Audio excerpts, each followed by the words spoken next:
Right, thank you very much. Welcome to our first virtual planning committee meeting. I'm Councillor Steve Hassell, Chair of the Planning Control Committee. In recognition of government advice which prevents public gatherings, we are holding this virtual meeting in order to keep the determination of planning applications flowing. Derby does remain open for business. As normal, please ensure that your mobile phones and other devices are silenced and that there will be no interruptions in your participation in the meeting. Can I now ask that all participants to introduce themselves, stating their name and whether you're an officer or a councillor. So if I hand over to you, Dom, if you do a roll call and the participants can reply. Thank you. I'm Dominic Monaghan. I'm the Democratic Services Officer for this meeting. So I'm going to do the roll call now. Alex Huff, please. Thank you, Dom. I'm Alex Huff. I'm the Acting Head of Democracy, and I'm here to support the councillors on the call this evening. James Bathurst, please. Hello, I'm James Bathurst, Planning Technician for the Development Control Team. I'm here to support the planning officers in the presentations this evening. Karen Squires. Hello, I'm the Democratic Services Manager and I'm here to support the committee tonight along with Dom and Alex. Kathy Anderson. Hello, I'm Kathy Anderson. I'm here as IT support for everybody involved in the meeting today. Paul Parkin.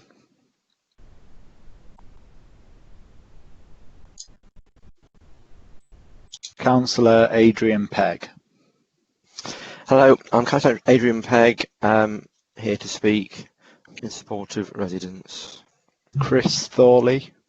Good evening, I'm Chris Thorley, Engineer, Traffic and Transportation. I'm here to give advice to members as necessary. Councillor Potter. Good evening, I'm Councillor Jed Potter from Arnold a member of the Planning Committee. Councillor Nawaz. Good evening, I'm Councillor Nawaz from Arboretum Board. Thank you. Ian Woodhead. Good evening, I'm Ian Woodhead, Development Control Manager, here to present items to the members. Thank you. Councillor Pearce. Good afternoon, Councillor Jerry Pearce, Chaddersden Ward, member of the Planning Committee. Councillor West. Evening all, Councillor Joanna West, Sinfin Councillor and member of Planning Committee. Councillor Kerr. Hello, I'm Lucy Kerr. I'm a councillor in Littleover Ward and I'm a member of the committee. Councillor Carr. Good evening everybody, I'm Councillor Mike Carr, councillor for Littleover Ward and a member of the Planning Control Committee. Councillor Patterson. Evening, Councillor Miles Patterson for Mickleover Ward and I'm here to speak to the committee tonight. Councillor Bettany. Good evening all, Councillor Paul Bettany for the Bolton Ward and I am a member of the committee. Thank you. Paul Chamberlain.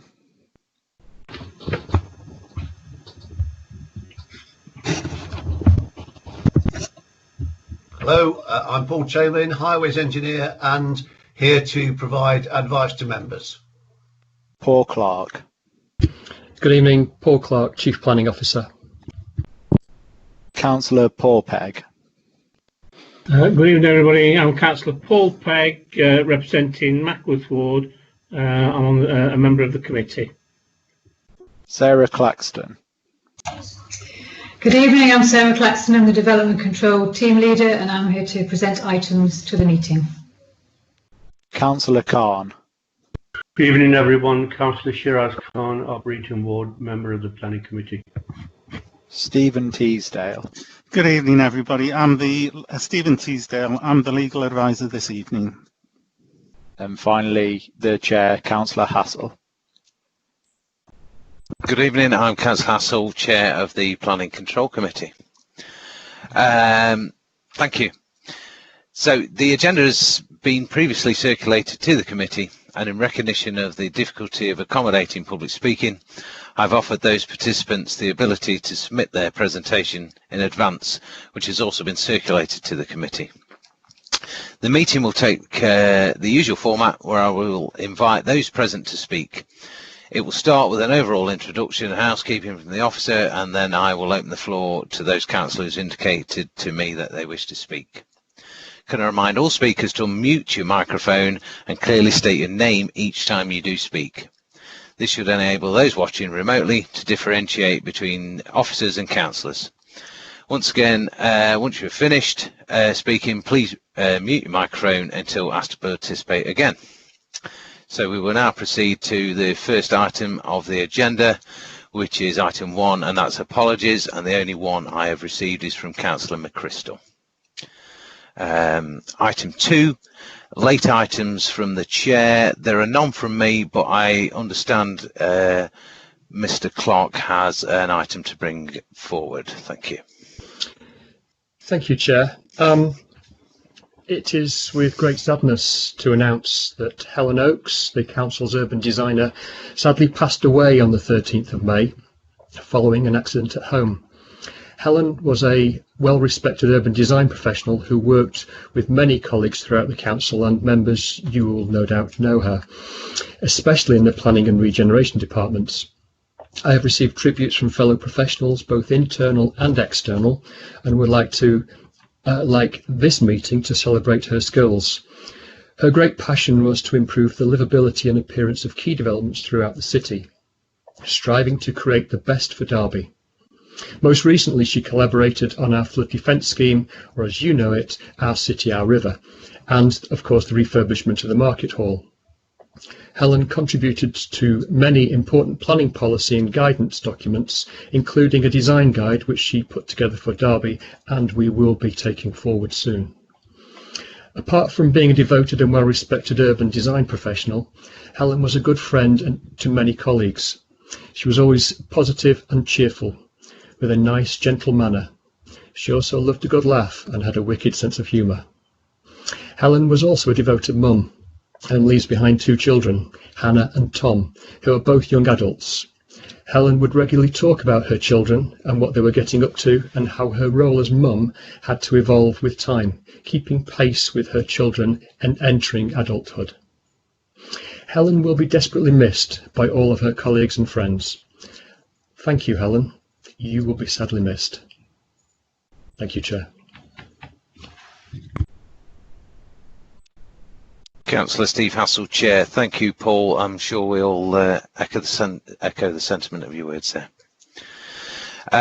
Okay, so item 3, sorry, my apologies. Item 3, any declarations of interest from anybody, from any councillors?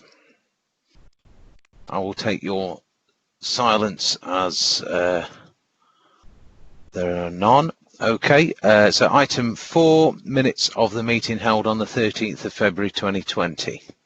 Do we have a proposer? Moved, Chair.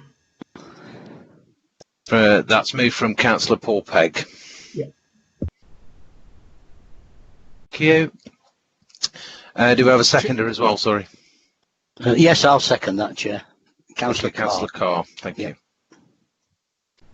I know it's a new format for everybody. Just be mindful of announcing who you are when you do speak. Thank you. So, item number 5, meeting minutes of the meeting of the Conservation Area Advisory Committee held on the 23rd of January. Have we got a proposer for those, please? Councillor Paul Payne. Thank you. Lucy Kerr will second noting those. Thank you both. And we go to item 6, which I believe is Mr. Woodhead on appeal decisions. Thank you. Thank you, Chair. It's Ian Woodhead, Development Control Manager. You'll note from the information circulated that there are 4 appeals that we're reporting. I won't go through them in order, but I would point out that the second item, the old steam mill at 7 Pelham Street, was reported to the meeting on the 12th of September last year. And if you recall, members resolved to refuse permission against recommendation, and you'll see that appeal was dismissed. So well done to the councillors. That was supported by the inspector, who also felt that the impact on living conditions and the character of that area would be adverse. So congratulations on that. The only appeal that was allowed is the 4th item, 19 Mile Ash Lane, Darley Abbey. That was an appeal under section 20 of the List of Building and Conservation Areas Act. It related to rear windows and door installations that were unauthorised. We had a retrospective application. We refused it, but the inspector felt that essentially there were so many changes on the rear elevation of those properties that the windows and door wouldn't be injurious to the appearance of those properties, and also felt that the overall scale and composition of those properties on Mileash Lane were the principal features of those of that row of properties. So we lost that one, but as you'll note, 3 from 4 is not bad, and congratulations again on the old steel mill at 7 Pelham Street. Thank you, Chair. Thank you, Ian. Councillor Steve Hassell, Chair. On to item 7, which again is you, Ian, Development Control Performance.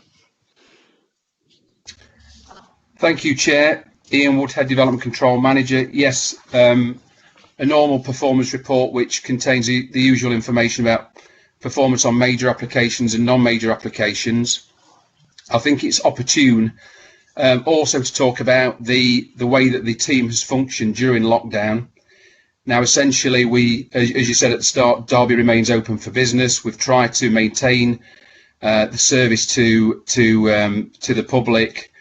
The majority of our function can be accommodated working from home, working remotely, which has been very successful. I'd also like to thank 2 colleagues, Leslie Bright and Charlotte Stanley, who have been going into the council house, because we do have a small paper-based function in terms of printing site notices, neighbour letters, hard copy plans where necessary, and other information. So they've been going in, been socially distancing, of course, and providing that small part of the service.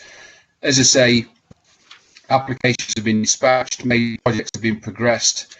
For example, Beckett Wells, Stephen Teasdale and colleagues are working on the Section 106 and Section 111 on that.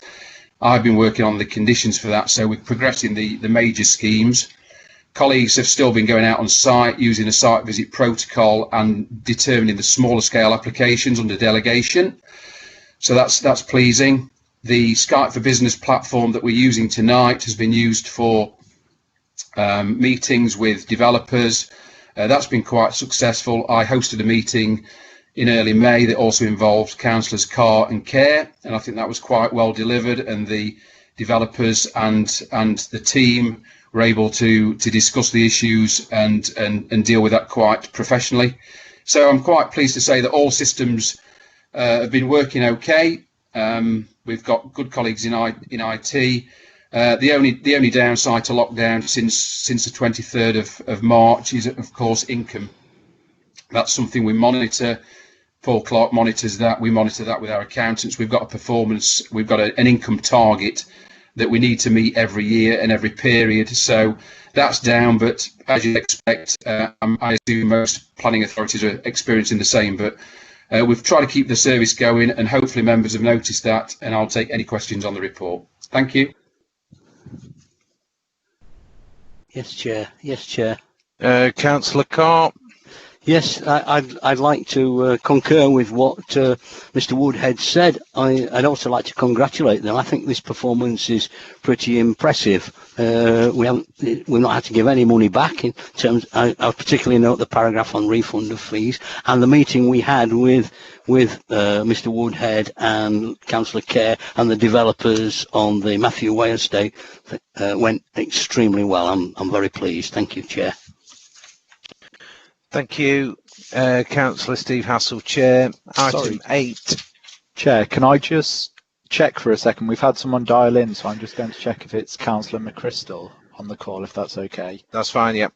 Councillor McChrystal, can you introduce yourself if that's you on the call, please? Yes, it's Councillor McChrystal. I'm here. Brilliant. Thank you. Excellent. Thank you. Councillor Steve Hassell, Chair. Yes, hello. Who's that? It's me, but Joanna West was asking to speak, and I was hoping to say something as well. All right, yeah, okay. Councillor West first then, thank you. Thank you, Chair, and thank you, Lucy. Councillor Joanna West. I just wanted to agree with Councillor Carr and thank Ian and the team for all the work they've been doing whilst they're working remotely, particularly, as he said, Leslie, who has been doing things and replacing, even going back in and replacing planning signs that have gone up. So just to record our thanks to the team in this difficult time, Chair. Thank you, Councillor Kerr. Thank you. I'm Councillor Kerr. I was concerned, and I was a bit of advice. 2 of the items that we've got tonight had gone past their renegotiated deadlines, and I just wondered what the impact of that was going to be. Mr. Woodhead, would you like to come back on that? I understand we've got further extensions in place, Councillor Kerr. Excellent. Thank you. Thank you, Councillor Steve Hassel, Chair. Item 8, TPO. That's over to you, Ian. Thank you, Chair. It's Ian Woodhead, Development Control Manager. Nothing to add, Chair. You'll note from the report, it's the usual high standard from our tree officer. Appendix 1 of that report includes a scoring method for assessing when trees get over a certain level of 15 points for a tree preservation order. There's also an objector to this tree preservation order, which our tree officer has duly addressed their concerns and countered their objections, and we feel that everything's in order with that for confirmation. So thank you for that, Chair. Thank you, Councillor Steve Hassel, Chair. Let me just check if someone wants to speak. No. Okay, so we now go on to... Chair, sorry, yes. Stephen Teasdale, Legal Advisor. You need to to move the motion, get councillors to move the motion and vote on that, the recommendation on that report. Okay. Councillor Steve Hassel, Chair, can we have a mover for the motion? Councillor Paul Pegg will move. Councillor Lucy Kerr will second. I think there aren't many places in a modern estate where you can fit a tree, and this is one of the few of them. I think it enhances the wider area. And yes, there are downsides to having big trees in the bottom of your garden, but it is towards the bottom of a garden and won't seriously impact on anybody else. Okay, thank you. Stephen Teasdale, Legal Advisor again. Just, I think the best way of dealing with this, rather than go around every single councillor on this matter, if any councillor is against, would they speak up? And if they don't, we'll take it that everybody...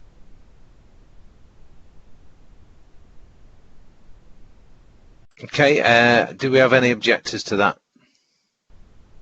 No? Okay, that's fine. Thank you. So we will now proceed on to item A9, which is applications to be considered. And I believe item 1 is 27 Arnold Street, and that is Sarah. Thank you. Thank you, Chair. Sarah Claxton, Development Control Team Leader. This item is 27 Arnold Street. There are no housekeeping items for this item. The proposal is for a single-storey extension to the property off Slack Lane, which is a mid-terrace Victorian dwelling. It's currently a 3-bedroom dwelling, and it is proposed to form a 3-bedroom small HIMO with a small rear extension to the back of the building to form kitchen, dining and living area. We've received one first-party objection to the application from Councillor Peck, who is speaking on the item tonight. Concerns raised are related to the size of the extension, the reduction in the garden area, any detrimental impact on the character of the neighbourhood, increased occupancy resulting in additional residents parking in the street, and impact on the residents' privacy. In terms of the increased occupancy and parking, the change from a dwelling house in C3 use to a small HIMO for up to 6 people living together, which is C4 use, is a permitted change which does not require planning permission.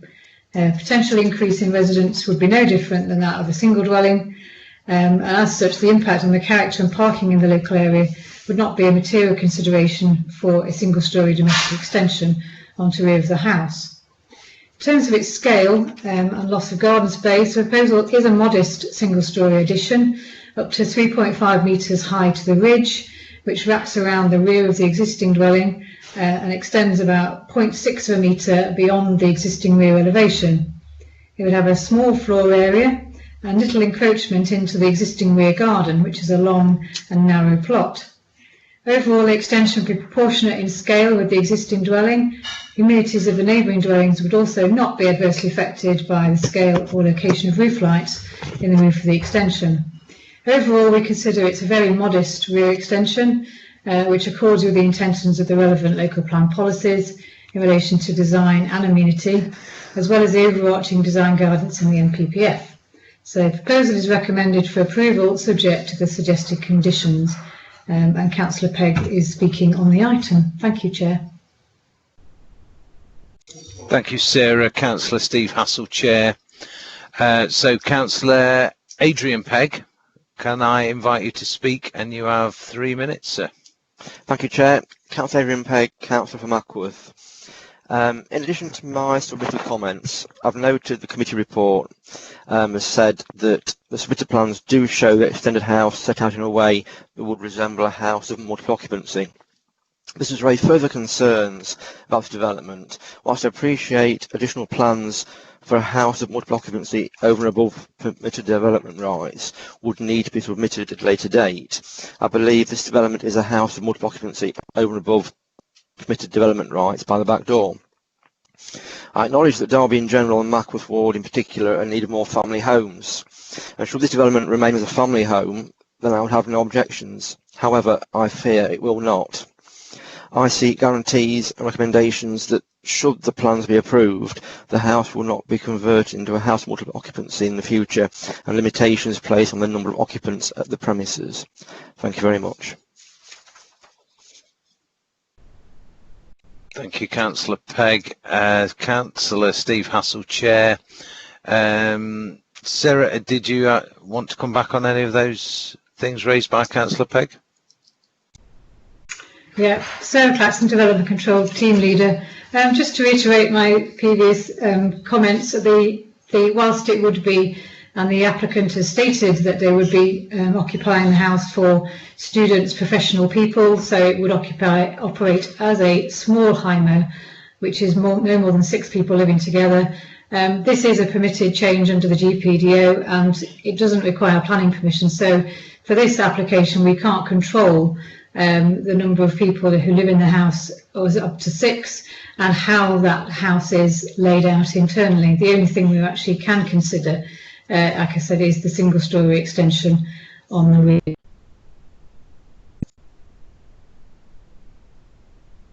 Thank you, Councillor Steve Hassell, Chair. I have had a request from Councillor Paul Pegg to speak, sir. Over to you.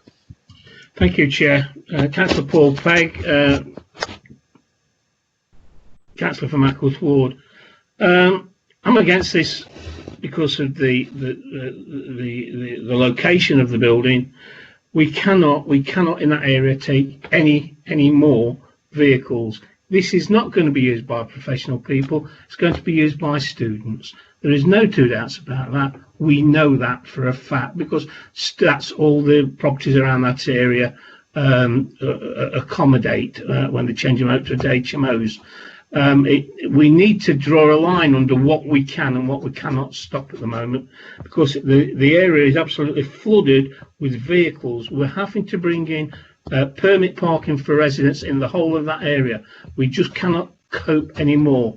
And once if they build these extension on, the next thing we'll know, there will be, without doubt, they will come in with an application to raise it to 8 bedrooms. There is no doubt about that. It's been done in the past by similar developers and everything else in that area. And we need to stop these HMOs taking place in terraced areas because there just is not the capacity to cope with the traffic flow. Thank you.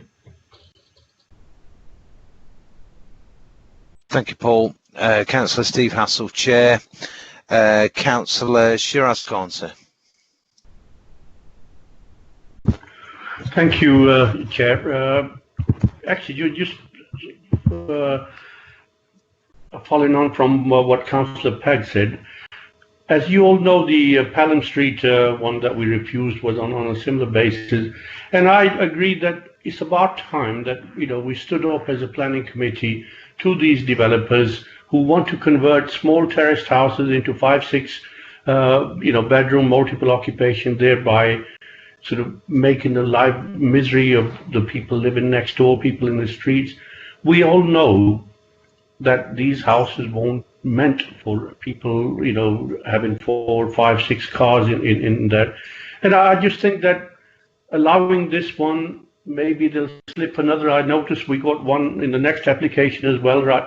And it's too much for every single area. I've seen it in my ward where it's simply, oh yes, there won't be any problems with parking, this and that. And there is, and people are coming to sort of, arguments leading to physical altercation.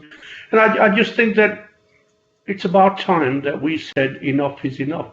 We're here to look after the interests of the residents of Derby, and we welcome, suitable accommodation, whether they be flats, apartments, or houses of multiple occupation.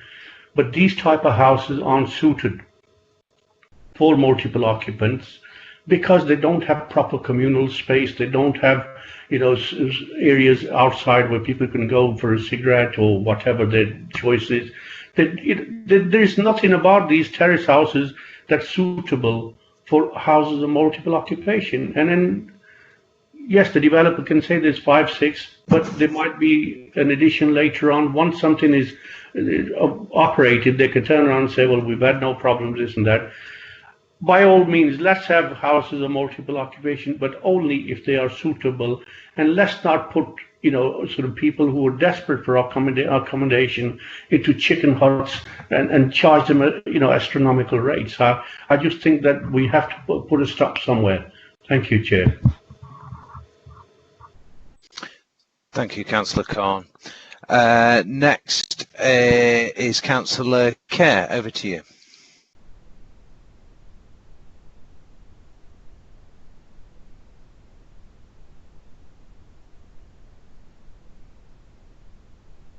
Councillor Kerr, you're wishing to speak.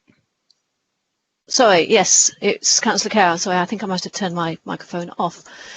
Yeah, my particular question was to ensure that there was still access to the rear of the property without going through the house, because it is an area that we don't want to encourage further cars in, but we're also, as a council, aiming to make it easier for people to walk and cycle. And you don't really want to take a wet bicycle through the house. You want to be able to take it around the back and possibly put it in a garden shed.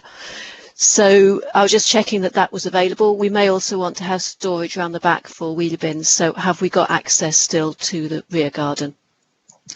I'm of the view that it's better for properties to be fully utilised rather than under-occupied. And at the moment we have a lot of properties that are being under-occupied because there isn't suitable accommodation, and we have a need for more single places, which, if we look at our housing needs in the city, is true. So while I might not want to live long-term in a property like this, even if I was at the start of my professional life, there is a need for this sort of accommodation, and I do welcome it, provided we get the transport right. I don't think the impact on the community will be too great. Thank you. Thank you, Councillor Kerr. Councillor Steve Hassel, Chair. Can I bring in Mr. Chamberlain at this point just to address some parking issues that have been raised? Thank you.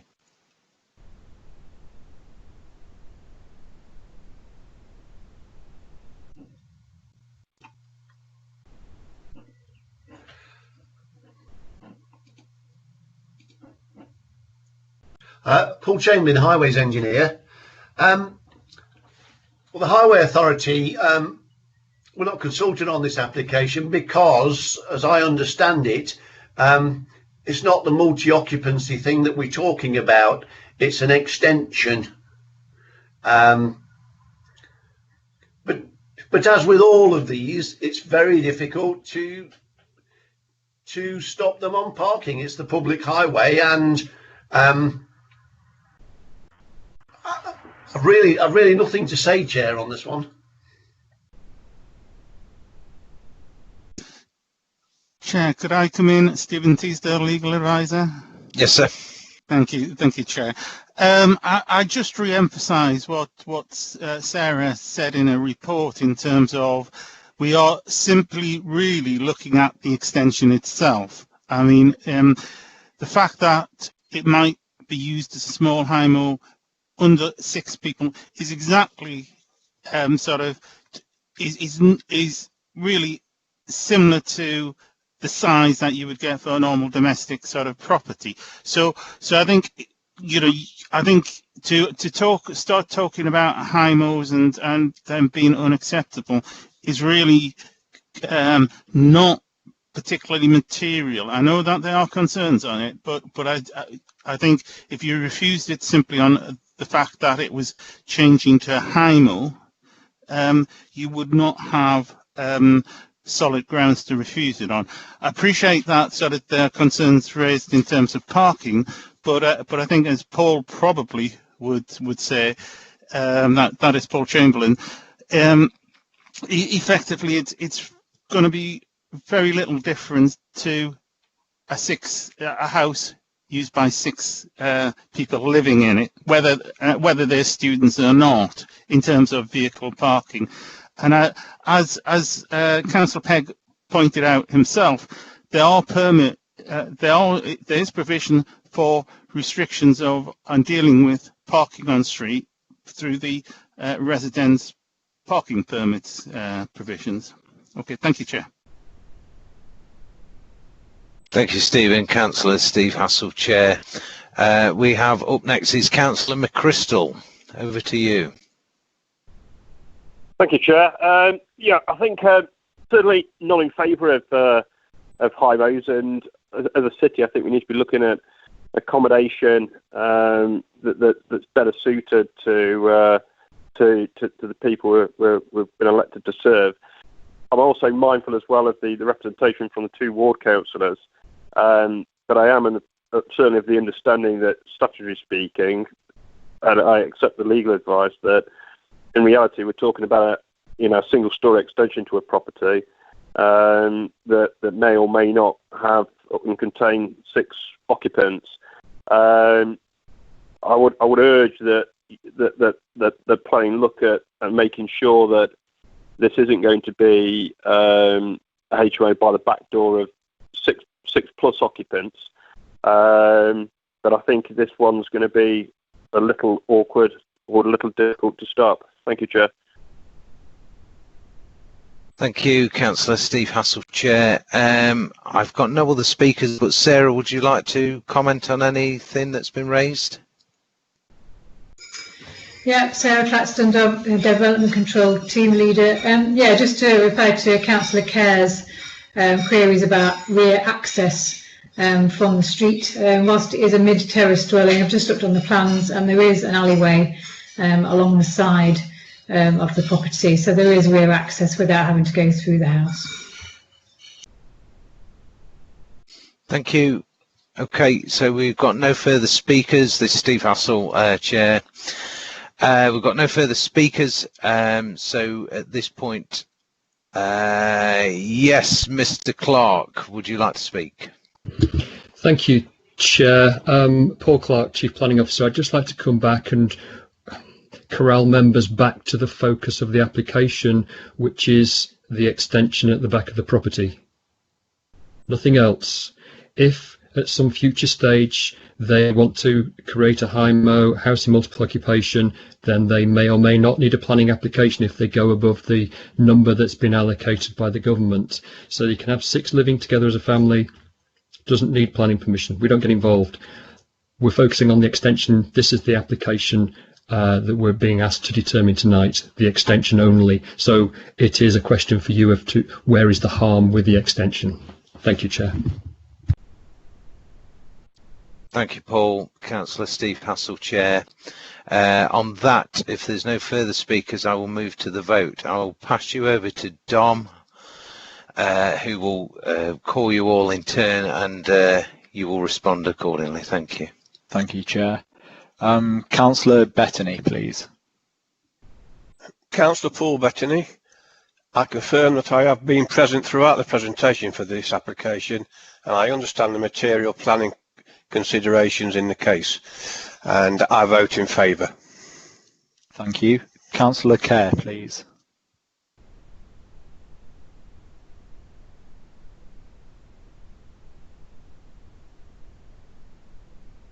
Councillor Kerr. Sorry. I'm Councillor Kerr, and I confirm that I've been present throughout the presentation and discussion for this application, and I understand the material planning considerations in this case, and I vote for the application. Thank you. Councillor Carr, please.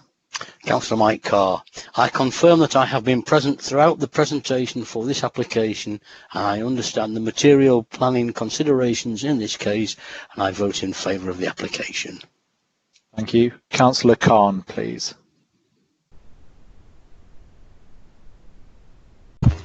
Thank you, Councillor Shiraz Khan. I confirm that I have been present throughout the presentation for this application, and I understand the material planning consideration in this case. I vote against.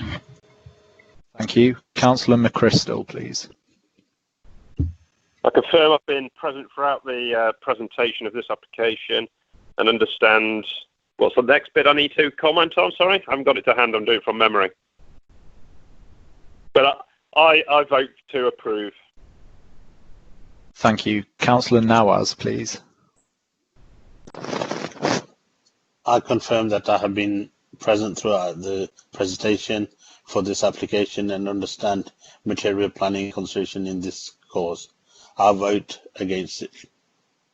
Thank you. Councillor Pearce, please. I confirm that I've been present throughout the presentation for this application and understand the material planning considerations in this case, and I vote in favour. Thank you. Councillor Paul Pegg, please. I confirm that I have been present throughout the presentation for this application. I understand the material planning considerations in this case. I vote against the officer's recommendation. Thank you. Councillor Potter, please. Councillor Jed Potter, I confirm that I have been present throughout the presentation for this application, and I understand the material planning consideration in this case, and I vote in favour. Thank you. Councillor West, please. Thank you. Councillor West, I confirm that I have been present throughout the presentation for this application, and I understand the material planning considerations in this case. I vote in favour of the application. Sorry, could you just say that again? You just broke up when you said your vote, please. I vote in favour of the application. Thank you. And Councillor Hassel, please. Good evening, Councillor Hassel, Chair. I confirm that I've been present throughout the presentation for this application, and I understand the material planning considerations in this case. I vote in favour of the officer's recommendation. Thank you.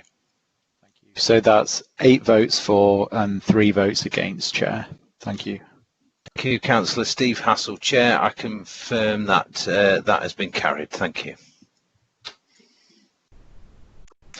Okay, so on to item 2 on there. Let me just get that up.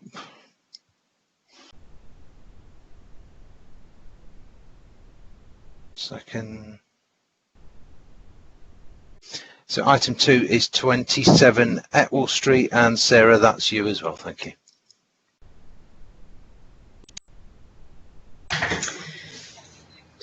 Thank you, Chair. Yes, this is 27 Etwell Street. This is Sarah Claxton, Development Control Team Leader. This item is similar to the previous one, so excuse me if it does sound quite familiar. There is one housekeeping item for this application. In the relevant reference for the lawful development application, there is an error in the reference, so it should read 19-01664. That's for clarification. The main body of the report, this proposal is for a single-storey rear extension to 27 Etwall Street, which lies off Uttoxeter Old Road. It's a mid-Victorian terrace dwelling. It's currently a 3-bedroom dwelling, and it's proposed to form a 4-bedroom small HIMO with a small rear extension to the back of the building to form a kitchen diner. One third-party objection has been received from the Ward Councillor Peck, who's speaking on the item. Concerns raised are related to the size of the extension, the reduction in garden area, detrimental impact on the character of the neighbourhood, increased occupancy resulting in additional residents parking in the street, and the impact on residents' privacy. In terms of the increased occupancy and parking, the change from a dwelling house in C3 use to a small HIMO for up to 6 people living together in a C4 use is a permitted change which does not require planning permission. The potential increase in residents would be no different than that of a single dwelling, and as such the impact on the character and parking in the local area is not a material consideration for a single-storey domestic extension onto the rear of the house. In terms of its scale and loss of garden space, this proposal is a modest single-storey addition up to 3.6 metres high to the ridge, which it fills the width of the plot and would extend 1.7 metres beyond the rear elevation of the existing house.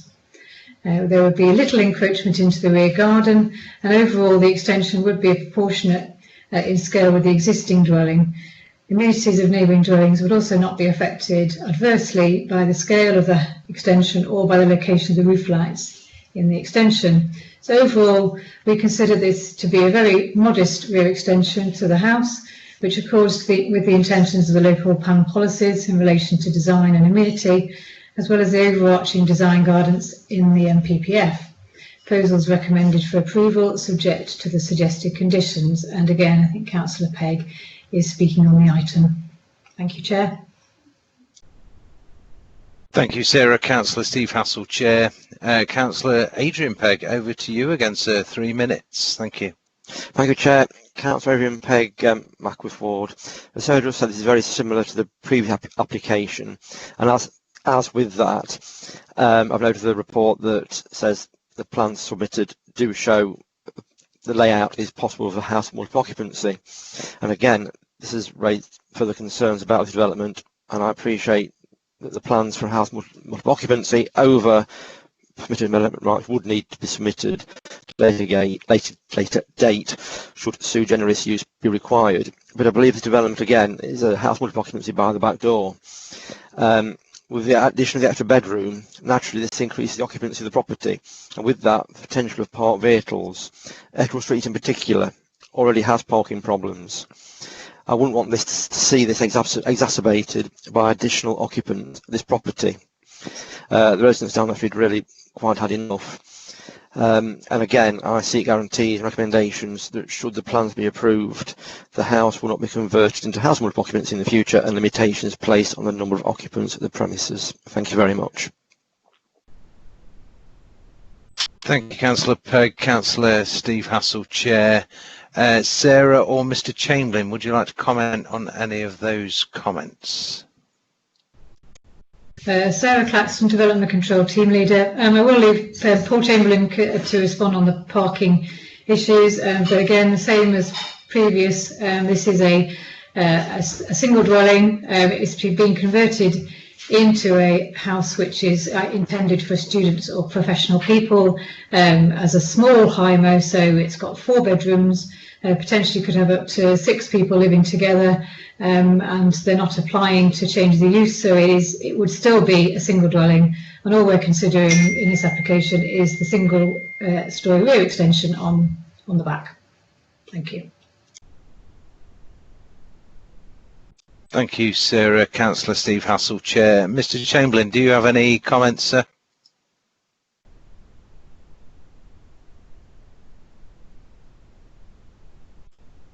No, Chair. Thank you, Councillor Steve Hassell, Chair. Can I just ask that the presentation is removed while we're in debate, please? Thank you. Councillor Kerr, you're next. Thank you. Thank you. I'm Councillor Claire Kerr, and it's a similar question to last time in terms of access. I'm rather less clear here that there will still be access to the rear garden because it appears to be a path, a narrow jitty route that goes and services several houses. And I don't know where people will store their wheelie bins if they don't have a new gateway into the back garden. And if there isn't already a gateway further back, I think we ought to be conditioning it as part of this approval.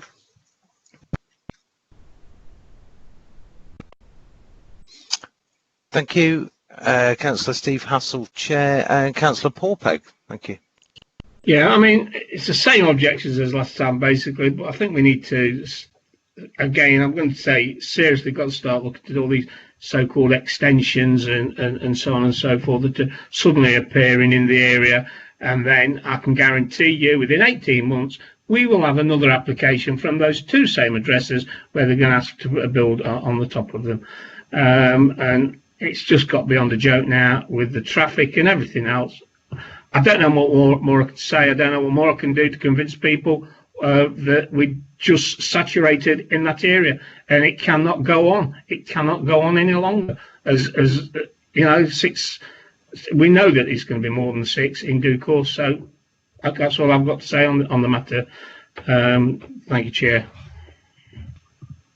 Thank you, Paul. Councillor Steve Hassell, Chair. Sarah, would you like to pick up any of those points? Thank you. Thank you, Chair. Sarah Claxton, Development Control Team Leader. Yeah, just again to respond to Councillor Kerr's query about the rear access. Again, I've just checked the plans, and this property, like the previous one, does have an alleyway to go along the back of the house to get rear access without having to go through the house. So that clarifies that point. Chair, can I come back? It's Councillor Lucy Kerr, because I agree it's got an alleyway, but we seem to be closing off the point where the previous gate was with the extension. And if we can't go through the existing gateway, then the easy option is going to be to leave your wheelie bin on the street. And that is not something we want to encourage. So if there isn't an existing gateway, can we condition one and require it?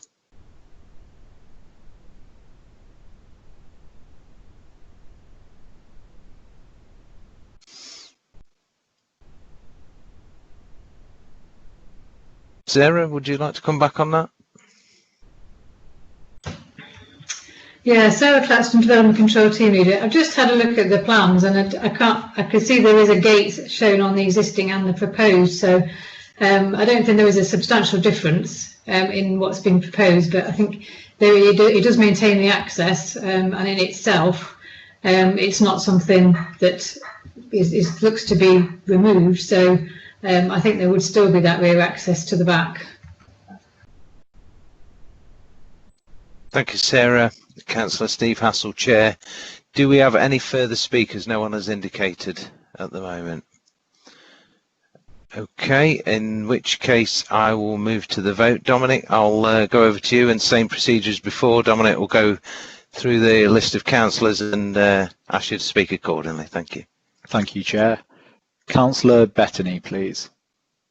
This is Councillor Paul Bettany. I confirm that I have been present throughout the presentation for this application, and I understand the material planning considerations in this case. I vote in favour. Thank you. Councillor Kerr, please.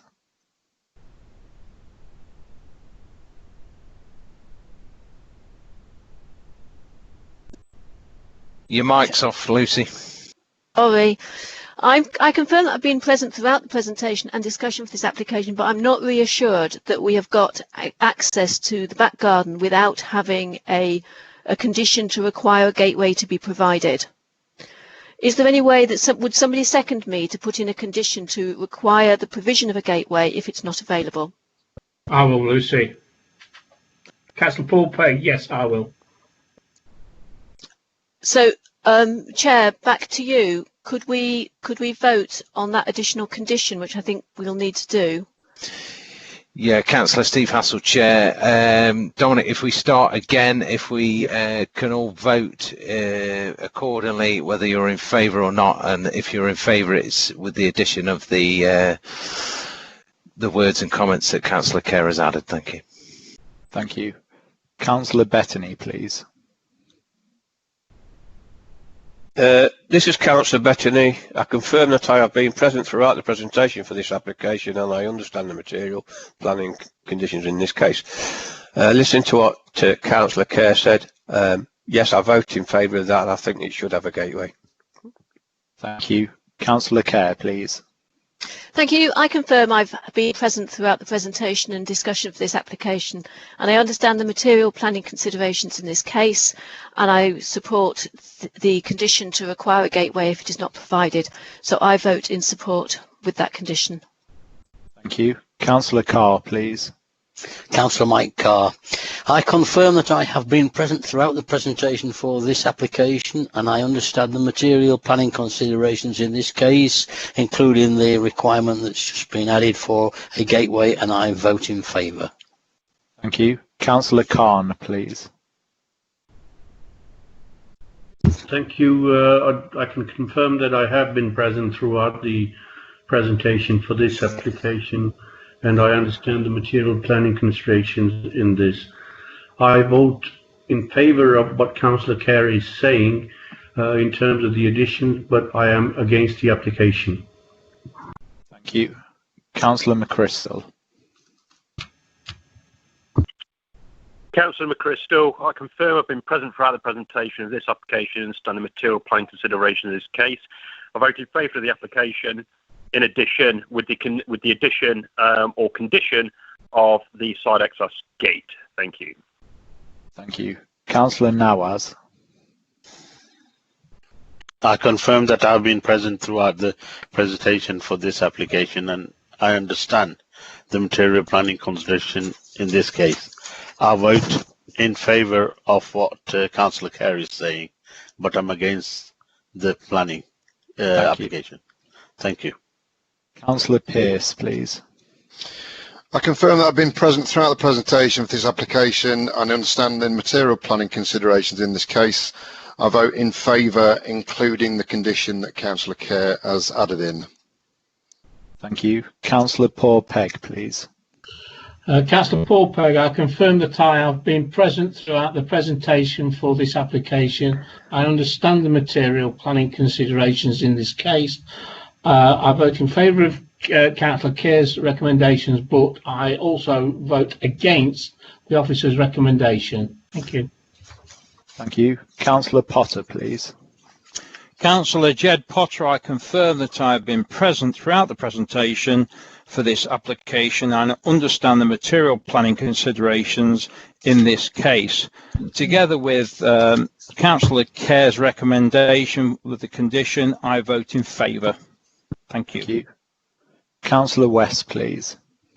Thank you. Councillor Joanna West, I confirm that I've been present throughout the presentation for this application. I understand the material planning considerations in this case. I vote in favour of the amended application. Thank you. And Councillor Hassel, please. Councillor Steve Hassel, I confirm that I've been present throughout the presentation for this application. I understand the material planning consideration in this case. I vote in favour of the officer's recommendations with the added conditions. Thank you. Thank you. So we have unanimous support for Councillor Kerr's addition, and then we have 8 votes for the recommendation and 3 votes against. Thank you. Councillor Steve Hassel, Chair, I can confirm that that has been carried. Thank you. Right, next on the agenda is Ladybank Road, and I believe that is Ian. Thank you.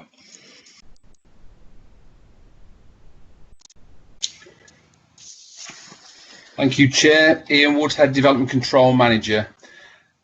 In terms of normal procedure, housekeeping items, firstly, there is an error in the penultimate sentence in part 7.2 on page 14, which should be corrected to read, I consider that the visual impact would be tolerable. So apologies for that error. Secondly, I would draw members' attention to comments that were provided by my colleagues in Highways Development Control at the end of last month in response to concerns that the siting of the proposed equipment would prejudice the implementation of future highway improvements in this area. This information is on the web pages, and I understand that at present there are no detailed schemes for such works that can be taken into account when considering the siting of this proposal. On to the main report, Chair. The application seeks prior approval under Part 16 of the General Permitted Development Order for the siting and design of this proposed telecommunications monopole and associated ground level cabinets. As your report states, the proposal would have an impact in the immediate area, and the new wave of 5G monopoles are taller than the earlier generations of equipment. The proposal would be some 20 metres in height from ground level. As usual, the application is supported by a suite of technical information to justify site selection, and this also demonstrates why mast sharing opportunities within an existing mast some 50 metres away could not be utilised. The application also includes ICNIRP certification relating to the acceptability of this proposal in terms of human health impacts. The proposed equipment would be centrally positioned on an existing grass verge, which also includes peripheral and crossing footpaths. The proposed cabinets would be a modest scale and would be coloured fir green. The proposed monopole would be light grey. As councillors will know, the rollout of 5G installations is taking place locally and nationally, and the infrastructure is seen as crucial by our government for the development of integrated information systems offering greater speed and connectivity. The application has generated objections from the local ward members and a member of the public. Those concerns centre on the visual impact of the proposal and its impact upon the provision of highway improvements in the immediate area. I am satisfied that the overall scale and composition of the existing street scene can accommodate a proposal of this scale, albeit I do acknowledge that the new generation of monopoles are some 5 metres taller than the previous generations. As I state, Chair, to my knowledge there are no detailed public highway improvement schemes that can be considered at this stage in relation to the siting of this equipment. Therefore, Chair, in my opinion and judgment, the impacts of the siting and design of this equipment are outweighed by the wider socio-economic benefits that the continued rollout of 5G services would offer for people in this area of the city. Therefore, I promote the recommendation as printed in your report and invite Councillor Pattison to address the committee. Thank you, Chair. Thank you, Ian. Councillor Steve Hassell, Chair. Councillor Pattison, you have 3 minutes, sir. Over to you. Thank you, Chair. Councillor Pattison. As Mickleham councillors, we accept that we cannot object to the principle of the mast. However, we'd like to state our dismay that communication companies are not cooperating nor utilising existing installations in residential areas. We would also highlight the impact on visual amenity and one specific highways concern in relation to this location. One of the unique issues with this location is the long-awaited and agreed signal crossing for residents and school children. Whilst highways have not raised objections, I would like members to ask the officer present in the meeting to confirm that the placement of the mast and auxiliary boxes will not impact on the ability to install the planned signal and have this formally noted. This exact locality is where the non-signal crossing point currently is, and an upgraded crossing should not have to be moved due to the commercial firm mast. If no such guarantee can be made, then we would expect there to be more discussion held to assess it and any decision deferred. We would also like the committee to consider, with the guidance of planning officers, the impact of visual amenity and explore the debate regarding cumulative impact of nearby masts already in place. This is not an argument about 5G, it is one considering the placement of what will be a very large number of masts across Derby, including this one. Other authorities have recently rejected similar installations due to them dominating nearby dwellings and be overbearing on residents.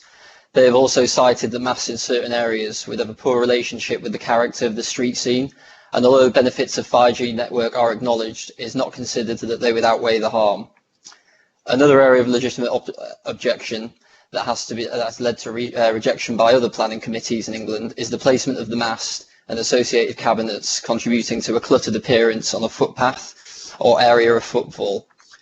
Members may also want to consider that Derby will be well provided by city fibre infrastructure within 2 to 3 years. This will allow wholesale 5G coverage and negate the need for large 20-metre plus foam masts that are being pursued by multiple companies in many residential areas across Derby.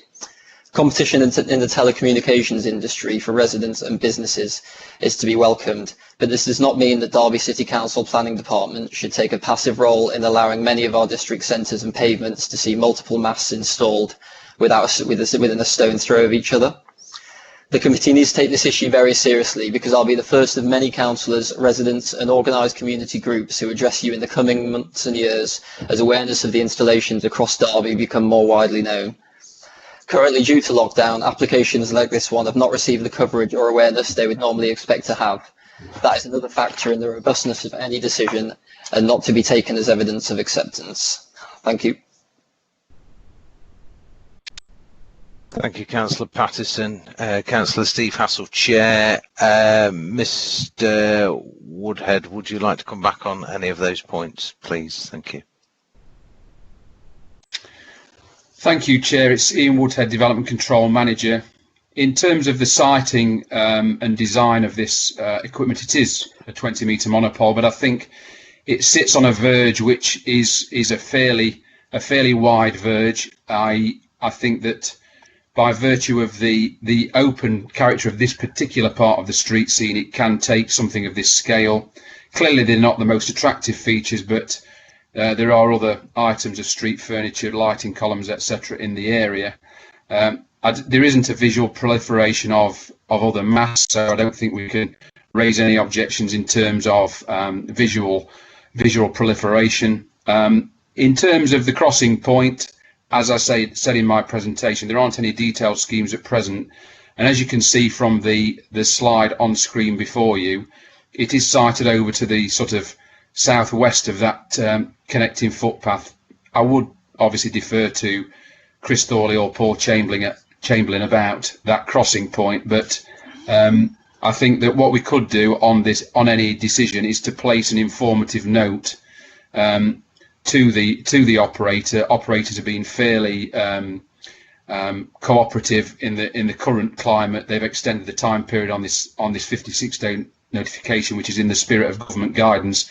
I would offer another informative note to say that members express concerns about impact on future highway improvement schemes. So it may be that that in itself provides them with a level of awareness of what's going off in the area. So I think that's an option, Chair, and I'd defer to Paul Chamberlain or Chris Thorley for further comment on the highways position. Thank you.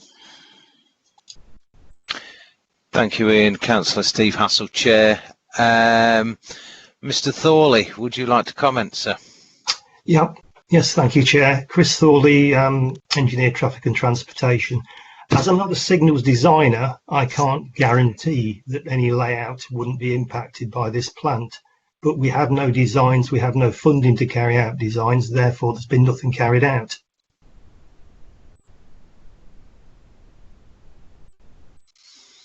Okay, thank you, Councillor Steve Hassell, Chair. Councillor Kerr, over to you. Thank you, Chair. I'm Councillor Lucy Kerr.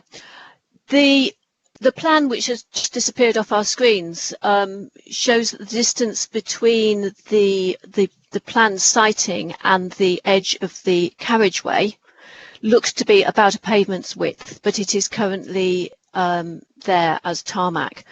If there were to be a crossing point provided there, it would then become a stronger desire line for people to be walking along to that crossing point, effectively cutting through the corner of the area designated in red. And therefore I can see that there would be an issue in and a conflict of interest between pedestrians, more so than there is now. I don't know whether that point on a bend is actually going to be acceptable for a controlled crossing. The local councillors may have investigated that, and I don't know whether there would be sufficient footfall for a crossing to be justified in the current climate, even though there's a school nearby and the shops. But I can see that there is conflict. I would very much welcome that note to say that maybe to agree that that general island of grass is acceptable in principle, but the actual location of that red line may need to shift to make sure that there is space for pedestrians if the crossing point is to be provided, and a footway along the edge of the carriageway. Thank you. Thank you, Lucy. Councillor Steve Hassell, Chair. Would any colleagues like to comment on Councillor Kerr's comments? Yes, I'd like to speak, Chair. I was asking for officers first, Mike. Sorry, Chair.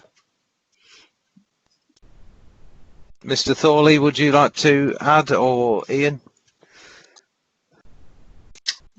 Chair, Chris Thorley. I have nothing further to add on that. It's all dependent on my colleagues actually determining whether a crossing is required, is achievable in that location with respect to pedestrian movements, and also whether it's actually designable in that location, because it is very close to the junction, so heads wouldn't be so visible, for instance. Nothing further to add there, Chair. Thank you, Councillor Steve Hassell, Chair. Ian, did you want to add anything to that? Just to say, Chair, Ian Woodhead, Development Control Manager. The informative note would just be an informative note. I mean, Councillor Kerr obviously commented on the red line could be, you know, agreed in principle, but we are fixing the siting and design of that equipment. That would be the fixed position. The purpose of the informative note would just be as a general courtesy to say to bring it to their attention, just in case it would alter their plans. But for the purposes of this application, it's a Part 16 prior approval seeking siting and design, and that's the fixed siting and design as shown on the red edge, Chair. Thank you. Thank you, Ian. Councillor Steve Hassell, Chair. Councillor Carr, over to you, sir. Thank you, Chair. Yes, Councillor Mike Carr. While I accept that we are constrained by the government guidance on all this issue, I'm somewhat disbelieving about the issue of not being able to. I accept the technical justification, but I'm a bit nervous, really, that I don't see why they can't. Obviously, I haven't read the technical justification. Why they can't share masts? I've seen one of these masts. There's one on Old Mansfield Road, which somebody set fire to, funnily enough, not long ago. But the aerials on the top are so much higher than the existing masts that I find it hard. I just like us to be a bit more pressure, really, on the government, because they've said that people ought to be considering mass sharing, and I just wonder whether the technical justification is just that, oh, we don't really want to do that. I would like to see the existing kit go onto the 5G mass, because the 5G stuff is so high in the air, I find it hard to believe that the other areas couldn't fit underneath it. Thank you, Chair.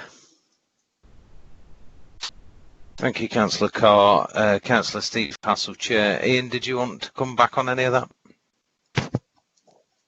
No, Chair. It's in the technical justification why they can't do it. I mean, and we haven't got the technical expertise at this end to doubt that. I mean, clearly there is a big push by government for 5G mass, and the majority of them, in our experience, they say that they do need a new installation and not a mass sharing agreement. So that's what they're saying, and we've got no reason to dispute that, Chair. Thank you, Councillor Steve Hassell, Chair. Up next is Councillor Potter. Thank you, Chair. Councillor Jed Potter. In Councillor Patterson's presentation, he mentioned the new City Fibre broadband installation that's taking place in the near future. Once that's installed and working, will we still need this plethora of masts? That's just my comment. Thank you, Chair. Thank you, Councillor Steve Hassell, Chair. I'm not sure anyone is really qualified to answer that, but point noted. Do we have any other speakers? No? Okay then, I will hand over to Dom and we will go through the voting process. Thank you. Thank you, Chair. Councillor Bettany, please. Councillor Paul Bettany. I confirm that I have been present throughout the presentation for this application and I understand the material planning considerations in the case. And I vote for in favour. Thank you. Councillor Kerr, please. Hi, I'm Councillor Lucy Kerr. I confirm that I've been present throughout the presentation and discussion for this application, and I understand the material planning considerations in this case, and I choose to abstain. Thank you. Councillor Carr, please. Hi, Councillor Mike Carr. I confirm that I have been present throughout the presentation for this application and I understand the material planning considerations in this case and I vote in favour. Thank you. Councillor Khan, please. Yes, thank you. I confirm that I have been present throughout the presentation for this application and I understand the material planning considerations in this case and I vote in favour. Thank you. Councillor McChrystal, please. I confirm I've been present throughout this presentation for this application and understand the material planning considerations in this case. I vote in favour. Thank you. Thank you. Councillor Nawaz, please. I confirm that I have been present throughout the presentation for this application and I understand the material planning consideration in this case. I vote in favour. Thank you. Councillor Pearce, please. Councillor Jerry Pearce, I confirm that I've been present throughout the presentation for this application and I understand the material planning considerations in this case and I vote in favour. Thank you. Councillor Paul Pegg, please. Councillor Paul Pegg, I confirm that I have been present throughout the presentation for this application and I understand the material planning considerations in this case and I vote in favour. Thank you. Councillor Potter, please. Councillor Jed Potter, I confirm that I've been present throughout the presentation for this application and I understand the material planning considerations in this case and I abstain. Thank you. Thank you. Councillor West, please. Thank you. Councillor Joanna West. I confirm that I've been present throughout the presentation for this application and I understand the material planning considerations in this case. I vote in favour of the officer's recommendation. Thank you. Councillor Hassel, please.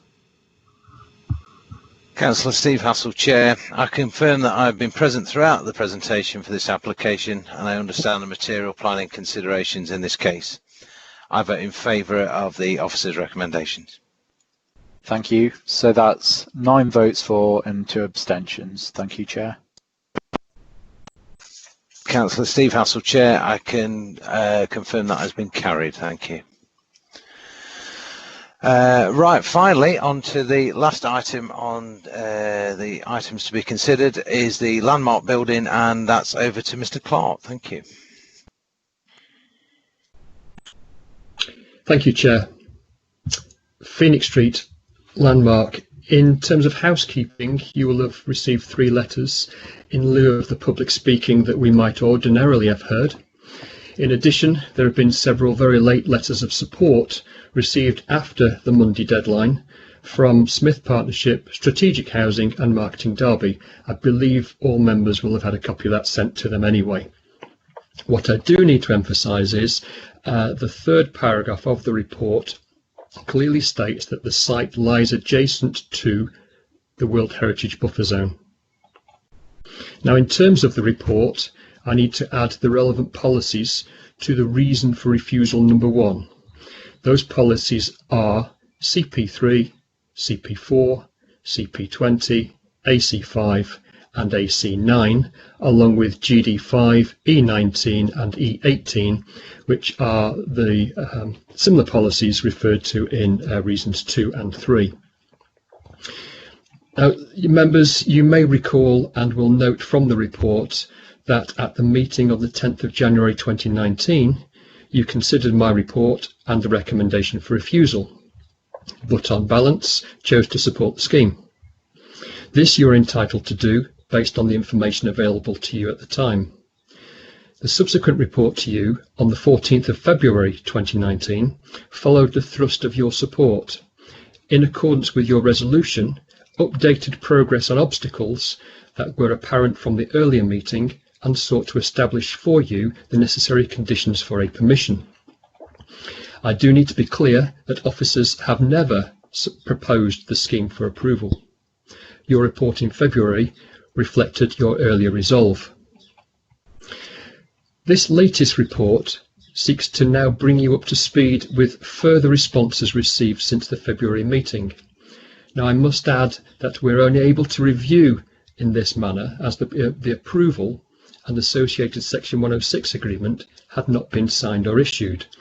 So, although you were minded to grant planning permission in February, no further action was taken by the applicant regarding the Section 106, and the planning permission was never issued. So it remained in limbo.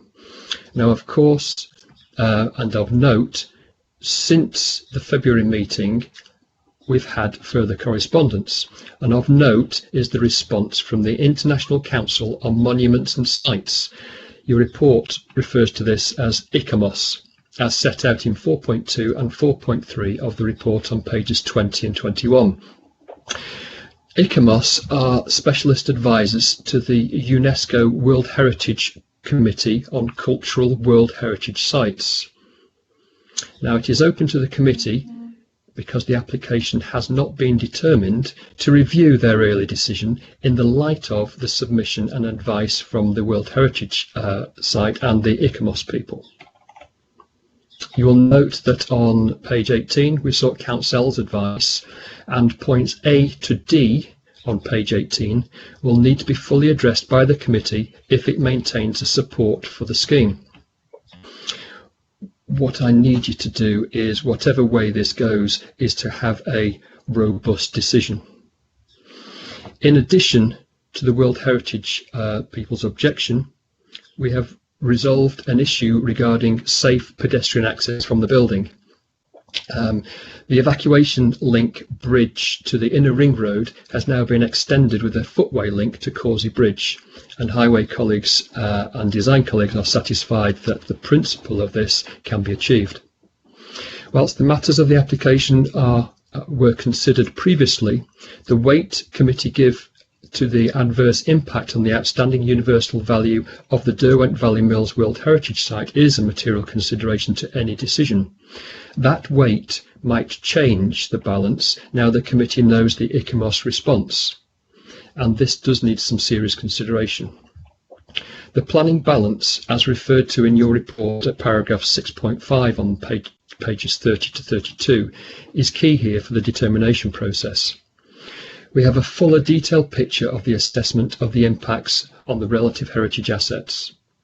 We have the socio-economic impacts referenced by the applicants and others, and we have an overall planning balance to achieve. You will also note that all the heritage experts and even the applicant accepts that the proposal will result in less than substantial harm. I am satisfied that the proposal will result in less than substantial harm to the setting of the Derwent Valley Mills World Heritage Site and its buffer zone, as well as other heritage assets. That does not mean there will be no harm. There will be harm, and great weight should be given to this harm due to the international, national and local levels of heritage significance. You will have read the socio-economic benefits arising from the scheme. In the January report they were on pages 75 to 79, and also they're contained in those letters subsequently received.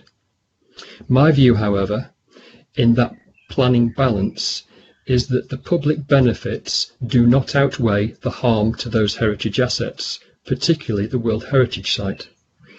On page 32 of the report, 3 numbered points need to be considered when individually and collectively formulating your consideration. As the Chair has previously said, Derby is open for business. Business for the right development in the right place at the right time. This scheme, in my considered opinion, however, ticks none of those boxes. My recommendation remains to refuse and is amplified by the World Heritage Body's objection. Chair, we're not here to go over the overall scheme and the contents of it. It's really to take into account the World Heritage Body's concerns and whether or not that provides a different tipping balance in the decision-making process. Chair, it's over to you. Thank you. Thank you, Paul. Councillor Steve Hassell, Chair. Is there anyone wishing to speak on this item? No one has indicated so far. Councillor Kerr. Thank you, Chair. I'm Councillor Lucy Kerr, and I'm happy to start this discussion. My concerns last time were not about the principle of a large building on this site, but about the design of the building, and I was also concerned about the local highway infrastructure and a travel plan that would enable what adds up to a small housing estate of households getting on and off that site in a sustainable manner.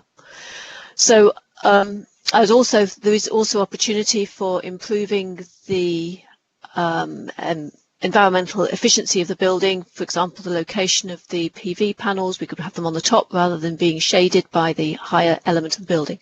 But my main principle, which I turned it down from last time, was that it isn't a good enough design for that location. It needs to be something that enhances the area, not something that just sits in the area. It is an important site.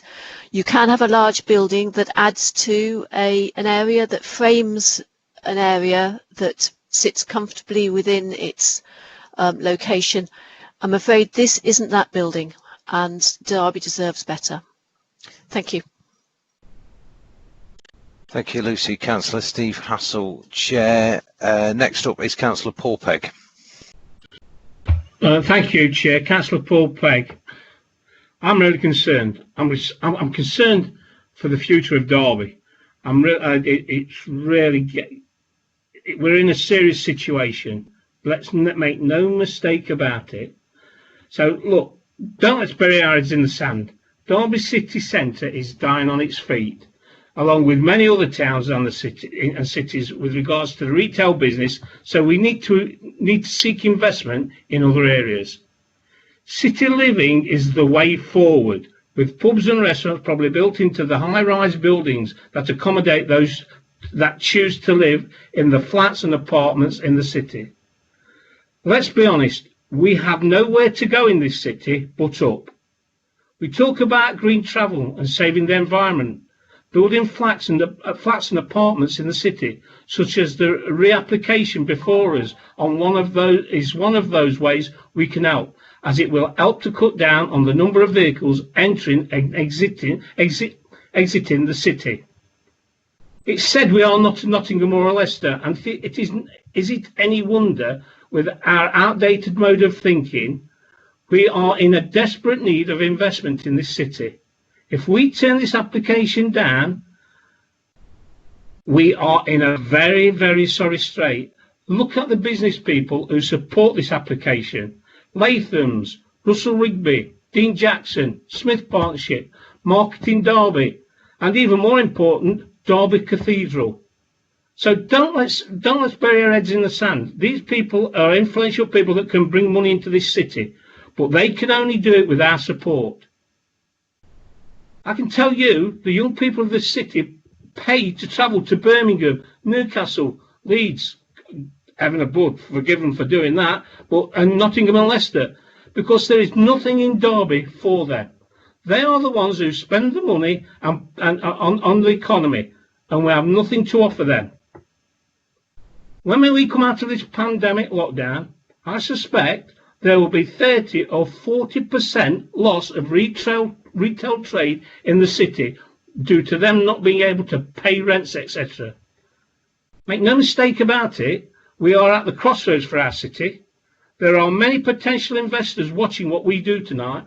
If we reject this development, then we are saying to those investors and businesses, we are not interested in your money or the money you could bring into our city.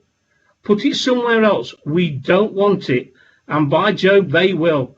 And it will be a further nail in the city centre's coffin, with no chance of any regeneration. So I'm appealing to all, please, please say yes to this development. Thank you. Thank you, Paul. Councillor Steve Hassel, Chair. Up next is Councillor West. Thank you, Chair. Councillor West. Where to start? Realistically, I'm going to start with the notes I had from 2019's planning meeting, that Councillor Kerr is absolutely right. The building could be better. And it's still, unfortunately, due to committees that have written in to object that the applicants didn't submit something more exciting for fear of it being rejected. But that's not what we're talking about now. We've done that. Quite rightly, a large number of organisations exist to protect our heritage. Those organisations have written to us and written nationally in support of the potential harm or the less than substantial harm for the well, buffer zone, really, because we're not even in the adjacent buffer zone. We've had tall buildings there before. We demolished some to build the ring road, but we're not talking about that again. What we're talking about is explaining why we would reject the assessment of harm on the outstanding universal value. I don't think we do reject the assessment of harm. We are talking about less than substantial harm. Throughout the report, it talks of less than substantial harm. And we have always looked to where the benefits outweigh harm. And I think in this application, the benefits do outweigh the less than substantial harm. I said it 15 months ago, I'm saying it again. It will be a significant contribution to the city's housing target. It will bring in over £200,000 of council tax per year. It will show that Derby is open for business, which is something that we keep saying and something that we need to reiterate, particularly at the moment. Councillor Peck has just made that very, very clear. We need to see, and I will say this again because, you know, it went down so well last time, we need to see the landmark rising like a phoenix from the ashes, and not just because of that site, but because of the absolutely detrimental effect that the current pandemic is having on the city centre. We need to bring people into the city centre. We need people to live in the city centre. The organisations that are, or the buildings that are the most sort of at harm from this, are in support of this application. You know, we've had letters from the cathedral both last year and this year. We've also had something in the report, and I now can't find the page, my desk is covered in paper, of concerns that that tall buildings over 10 stories aren't sort of cost effective. These developers have been waiting 15 months from when this first came to planning committee. You know, they're dedicated. If they didn't think it was going to work out in their favour, they'd have walked away by now. God knows most people would. But they're committed to the city. The business community are committed to the city and are committed to this application. And we absolutely need to support this application. Like I say, I'm not saying that it won't cause less than substantial harm and won't have an effect on the city, but hopefully it will be a positive effect on the city. And that will outweigh the less than substantial harm. Sorry for ranting. Thank you, Councillor West. Up next is Councillor Khan. Over to you, sir. Thank you, Chair. Councillor Shiraz Khan. Way back when this application came before us, we had a very, very lengthy and robust debate, and we were in favour of granting permission, outline planning permission, for this application. Now, whilst I've heard Paul Clark talk about UNESCO and, you know, the objections raised by other sort of conservation, you know, bodies, I have to say, let us look at the benefit. The words that were kept being used by Paul and by fellow councillor Joanna West as well were less than substantial.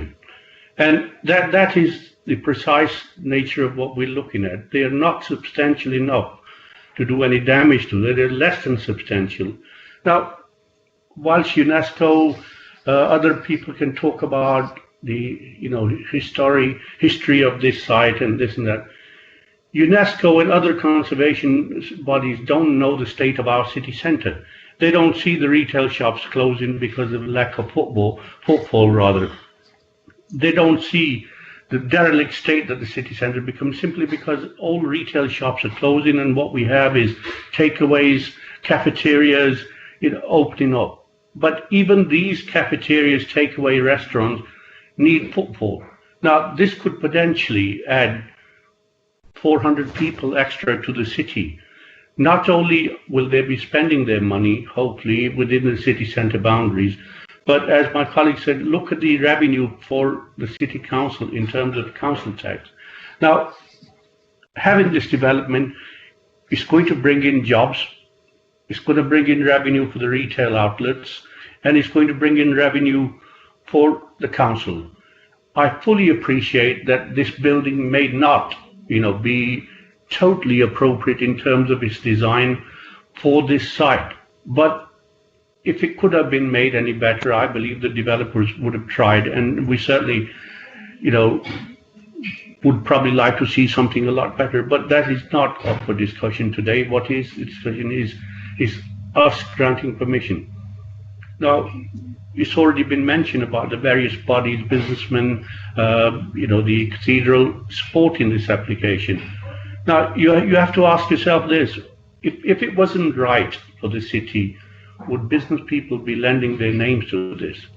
And us as a committee, are we not in favour of sort of bringing jobs to the city, having city centre living, bringing in revenue for the council in terms of council tax? I've been on this committee since 2004, and each time any development has come, I've always said horses for courses, right place, right location, right development. And whilst this may not be 100% in terms of its appearance that we like, but it is right for the location, and it is right for the city of Derby, it is right for the business people in Derby, and it's right for city centre living. So, with that in mind, you have to ask yourself, do the benefits outweigh what has been said by conservation societies, or does it not? And in my opinion, the benefit to the city far outweighs the less than substantial harm that has been said could be caused. And I emphasize the word could be. It's not going to be definitely caused, but whatever terminology we use, one thing is certain, that this is a good development for Derby, good development for the city centre, and to bring revenue for the council. And I urge us to support this. Thank you. Thank you, Councillor Khan. Councillor Carr, over to you. Thank you, Chair. Councillor Mike Carr.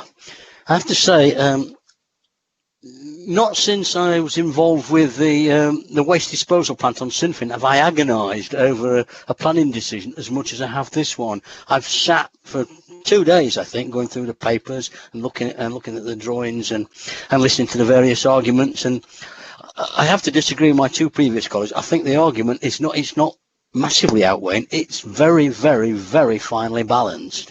And for most of the last 2 days, I've been minded to abstain. But I think the letter I've seen today from our housing people and the one from the cathedral have probably, well, they've swayed me. So I think on balance, well, I'm not keen on the design either. I think I am going to vote in favour. Thank you, Chair.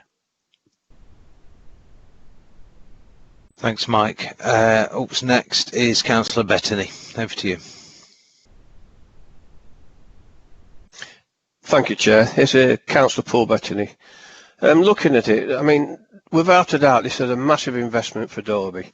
And to bring people actually into the centre of Derby, living there, they're going to be using all the facilities, everything around them.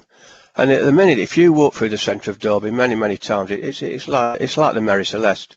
So I think it's a really good thing. And if just let's say we did happen to refuse this, what message will it give for anybody else who wants to try and come into Derby, any big investors, any big builders? What actual message would that say? Oh, don't bother with Derby, you can't get it through. So I think the benefits outshine any harm or any negativity, and I will definitely be supporting this. Thank you. Thank you, Paul. Up next is Councillor McChrystal. I believe you want to speak, sir. Yes, thank you, Chair. I've always been nervous about this development, mainly because of the aesthetics, and I appreciate we're not talking about that this evening. But I'm mindful what we are talking about is a building, a significant building, a significant investment for Derby, admittedly. But this building is probably going to be in situ for maybe 50 to 100 years, possibly even longer. The ICOMIS coming back to us is with raising its concerns is, a serious red flag. I recall when this development originally went to planning, and I remember the chair's comment. He wasn't the chair at the time. Councillor Hassell's comment. Derby can do better, and I'm inclined to agree. I think Derby has a lot going for it currently. The Beckett development looks like it's going to push ahead despite the pandemic and the uncertainty around Brexit. Other developments in the city are taking place. Do we have to hang a hat on this development? Absolutely not. Can we welcome these developments in the future? Of course we can. And will we listen to them? Of course we can. And of course we will. But this, with considering the aesthetics, considering the red flag from ICOMIS, I'm struggling to vote in favour of this, I'm afraid. Thank you, Chair. Thank you. Up next, Councillor Pearce, over to you.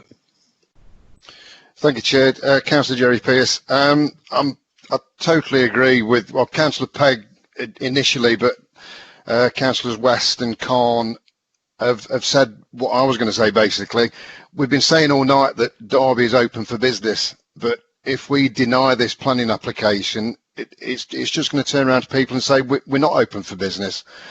We need this to regenerate the city. We've got to show everybody that we're investable, and it's just basically the same as what the other councillors have been saying, that we need this investment to come into the city to regenerate us and to prove that Derby can do things. Thank you, Chair. Thank you, Councillor. Steve Hassell, Chair. I suppose from my perspective, it is a difficult one. We're in very unprecedented and strange times. What with one thing and another, and absolutely we want to signal that the city is open for business and willing to accept investment, but it is finely balanced. We have some fantastic world heritage here, and yes, it's not in that area, but it is adjacent to it.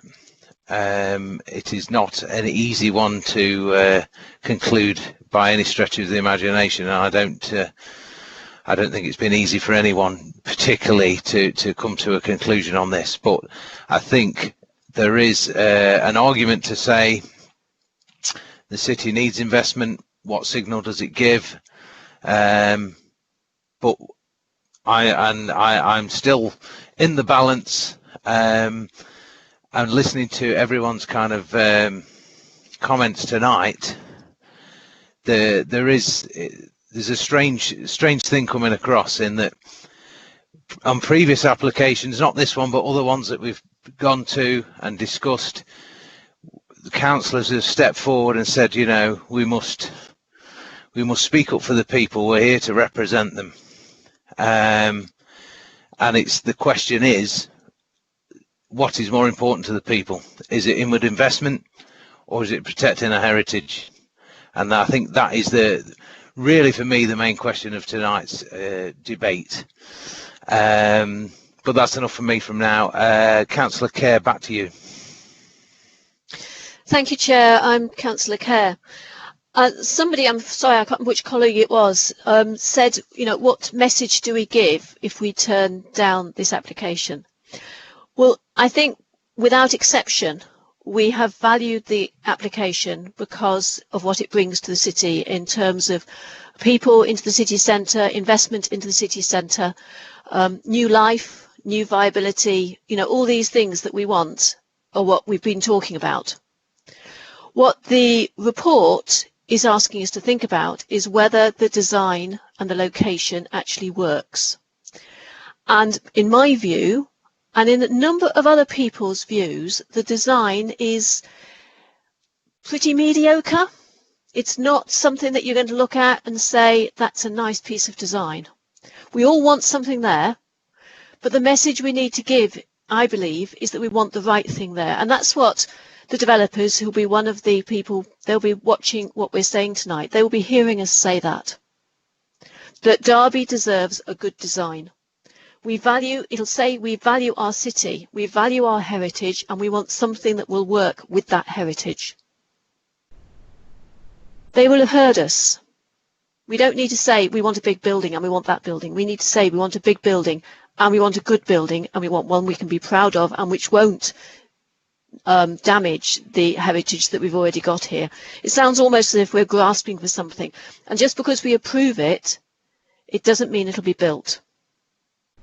It'll change the expectations for that site by giving it planning approval, but it won't mean that the developers will actually put their hands in their pocket and find the hundreds of millions of pounds to build something like this. They will do another assessment before they even sign that Section 106 agreement.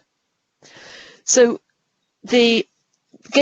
encouraging them to put in a design that will value the site, that will value Derby, is a very small cost compared to the millions it'll cost to build it.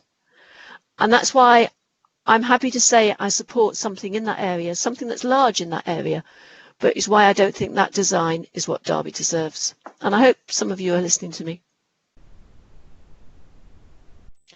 Thank you, Lucy. Councillor Steve Hassell, Chair. Mr. Clark, would you like to come back on any comments that you've heard over the debate, sir? Thank you, Chair. It's an interesting debate. I like that. I need to emphasise that this is a detailed application. It's not outline, it is detailed. So the scheme, the plans, the elevations we've been through, that you went through last January and February last year, that's the scheme we're being asked to approve. And I would clarify for Councillor Carr and the housing letter. The housing letter isn't necessarily reflective of what it says in your report regarding housing numbers for the city centre. It suggests, and this is a technical thing for planning committee members, it suggests we don't necessarily have a 5-year supply of housing and we need the housing. My response to that is we do have a 5-year supply of housing. We always welcome housing schemes in the right place, the right time, etc. However, in the city centre, we have achieved, I think it's about 50 units, the required number, the number that we were looking for, because you're all aware of Castle Ward, you'll all be aware of the former Derby Royal Infirmary site, building out the numbers of units going on there. So I'm not desperate to accept housing, as long as it's the right housing in the right place. So if you were to pin all your consideration on the housing letter, I would urge you not to do that. However, as a lot of you have said, it is finely balanced, and it is for each individual member to weigh in that balance the merits of the impact on the World Heritage Site against the merits of the scheme, the much needed footfall, the jobs, the revenue, all those things that have been laid out before us. I believe that is it. Thank you, Chair. Thank you, Paul. Councillor Steve Hassell, Chair. In which case, if there's no further speakers, we'll go to the vote. And just a quick note that this application is currently down for refusal. So you're voting either in favour or against that recommendation. So just be mindful of your wording when you're voting. Dominic, if I can hand over to you, please. Thank you, Chair. Councillor Bettany, please. Councillor Paul Bettany, I confirm that I have been present through the presentation for this application, and I understand the material planning considerations in this case. I vote, and I think I'm saying this right, in favour of the building going up. So that would be against this proposal. Right, it is against the proposal, but for the building to go up and the investment to come into Derby. Thank you. Councillor Kerr, please. Chair, can I just intervene on that point? It's Stephen Teasdale, legal advisor. Yes, sir. What we're actually just doing at present is a vote on the recommendation itself, which is to refuse.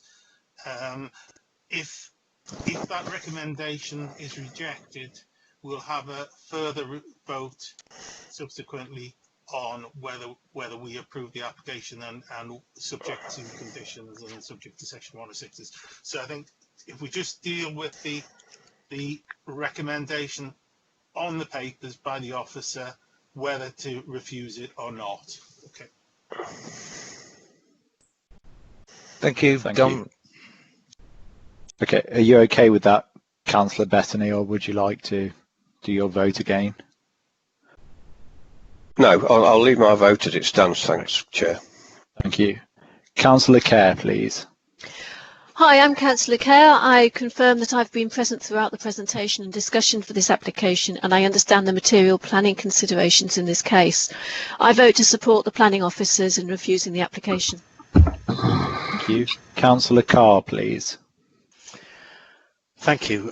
Yes, Councillor Mike Carr. I confirm that I have been present throughout this presentation for this application, and I understand the material planning considerations in this case, and I vote against the officer's recommendation.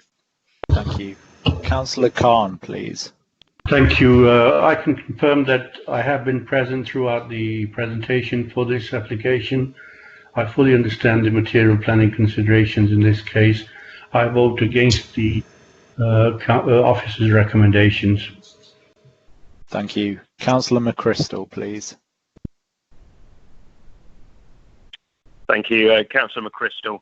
I confirm I've been present throughout this presentation of this application and understand the material planning considerations in this case. With regret, I vote in favour of the officer's recommendations. Thank you. Councillor Nawaz, please. I confirm that I have been present throughout the presentation for this application. I understand the material planning consideration in this case. I vote in favour. Thank you. Councillor Pearce, please. I confirm that I've been present throughout the presentation for this application and I understand the material planning considerations in this case, and I vote against the officer's recommendations. Thank you. Thank you. Councillor Paul Pegg. I confirm that I have been present throughout the presentation for this application. I understand the material planning considerations in this case. I vote against the officer's recommendation. Thank you. Councillor Potter. Thank you. Councillor Jed Potter. I confirm that I've been present throughout the presentation for this application and I understand the material planning consideration in this case, and I abstain. Thank you. Councillor West, please. Thank you. Councillor West. I confirm that I have been present throughout the presentation of this application and I understand the material planning considerations in this case. I vote against the officer's recommendation. Thank you. Councillor Hassel, please. I can confirm that I have been present throughout the presentation for this application. I understand the material planning consideration in this case. I will abstain from voting in this case. Thank you. Thank you. So that's 3 votes for, 6 votes against and 2 abstentions, Chair. Thank you.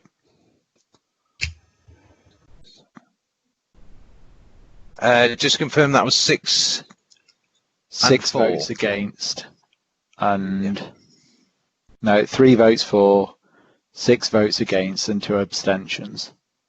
So I can confirm that has been lost. Thank you very much. So, Mr. Teasdale, we now need to do a second vote. Is that correct? We do. Now, obviously, it's against the officers. Sorry, I should put my video on. Sorry, my apologies.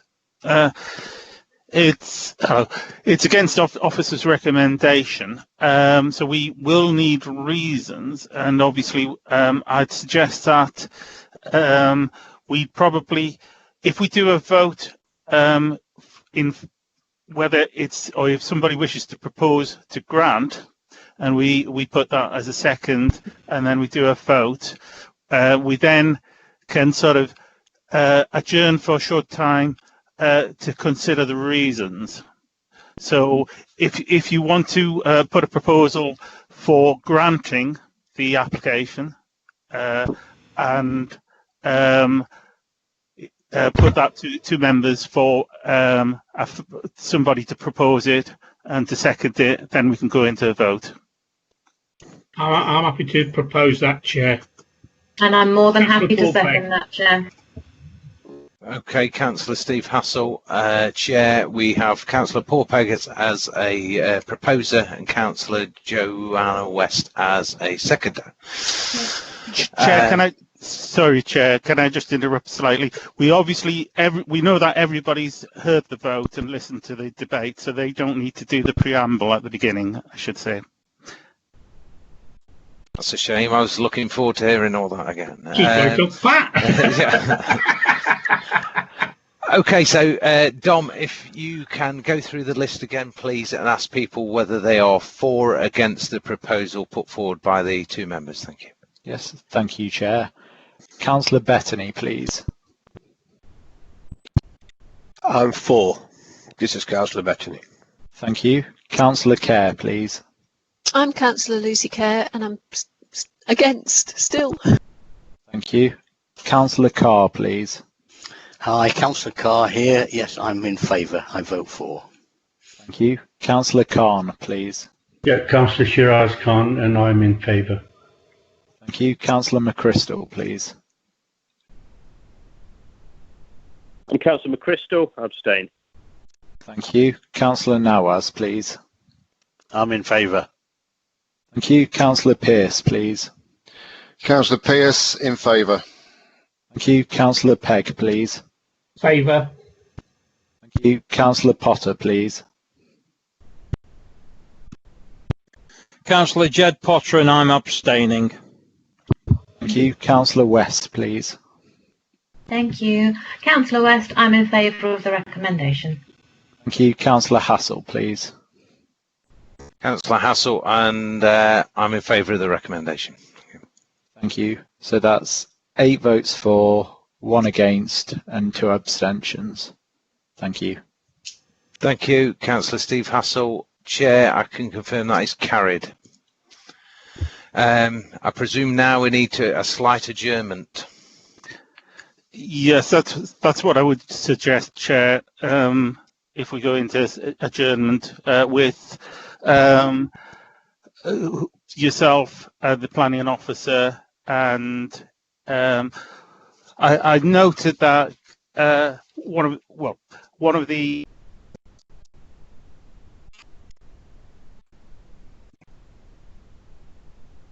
Hello. You're back now, Stephen. I can hear you now. I got lost there. Thank you. I don't know whether you wish to discuss the reasons before we go into adjournment or not, or whether you want to go straight into an adjournment. Maybe we'll go straight to an adjournment, Chair. Okay, I agree with that, Councillor Steve Hassel. We'll go straight to an adjournment. Thank you. Chair, if we could just wait confirmation from our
Councillor Steve Hassell, Chair. Welcome back, everyone, and thank you for your patience during that short adjournment. Can I pass over to Mr. Clark? Thank you.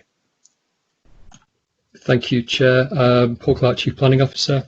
Members, in the recess, we have formulated what I believe are the reasons for approving the scheme, and in your assessment you recognise the less than substantial harm, but the public benefits outweigh that less than substantial harm, such as significant contribution to housing targets, such as the economic benefits, the much needed footfall, the jobs, the revenue to the city, to the benefit of the city as a whole. Now, through you, Chair, I hope that we can, you and I can finalise that wording, craft it. But those are the broad principles of the wording, the reasons that members were coming to make their decision to approve. Now, the conditions are in the February report. There were 29 conditions which you accepted last time. Now, I would like to add one further condition which relates to the detail I mentioned about the emergency escape route that runs parallel to St Nortman's Way. We need detailed plans of that. We have a broad principle agreed, we just need detailed drawings. So I think that can be applied as condition 30. Saying all that, we do need to refer this application to the Secretary of State for Communities and Local Government for their response, as we did last time, so that they can take into account the ICOMOS comments. So we have to do that anyway, and then it would be if they come back and say yes, it's a local issue, carry on, then it would be to negotiate and resolve the Section 106 agreement, and then B, to, if once that's resolved, to issue the grant of planning permission subject to the reasons that we've just discussed and subject to those 30 conditions, Chair. Thank you. Thank you, Paul. Councillor Steve Hassell, Chair. Just to confirm, Paul, that with it going back to the Secretary of State, they could be minded to overturn our decision tonight. Is that correct? Chair, the Secretary of State could decide to call in the application to make it a decision that the Secretary of State himself would make. So it takes the decision-making process out of our hands. So it could be called in depending on how much weight they place on the merits and the argument that ICOMOS have made. Thank you, Paul. Councillor Steve Hassell, Chair. So now we need to vote on the reasons as highlighted by Paul. So if I can hand over to Dom again, over to you, sir. Thank you, Chair. Councillor Bettany, please. Councillor Paul Bettany, I confirm that I have been present throughout the presentation. Oh, we don't need to. Okay. Right, just to be quite clear, what we're voting for? What Paul's put forward to accept that. Yeah, just to confirm, it's the reasons that we've highlighted for granting permission. Okay, got you. Yeah. And Chair, just to clarify, and also the conditions and the obligations, just to confirm that they are satisfactory as well. Absolutely. Okay, I'll vote for that then. Thank you. Councillor Kerr, please. Hi, I'm Lucy Kerr, Councillor in Littleover, and sadly I'm going to vote against. I was nearly abstaining, but I'm going to vote against. Thank you. Councillor Carr, please. I vote in favour. Thank you. Councillor Khan, please. I'm in favour. Thank you. Councillor McChrystal, please.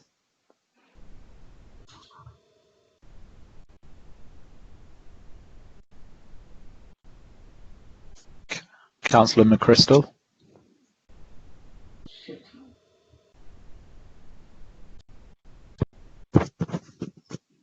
Seems like Councillor McChrystal's left the call, so I'm going to go to Councillor Nawaz, please.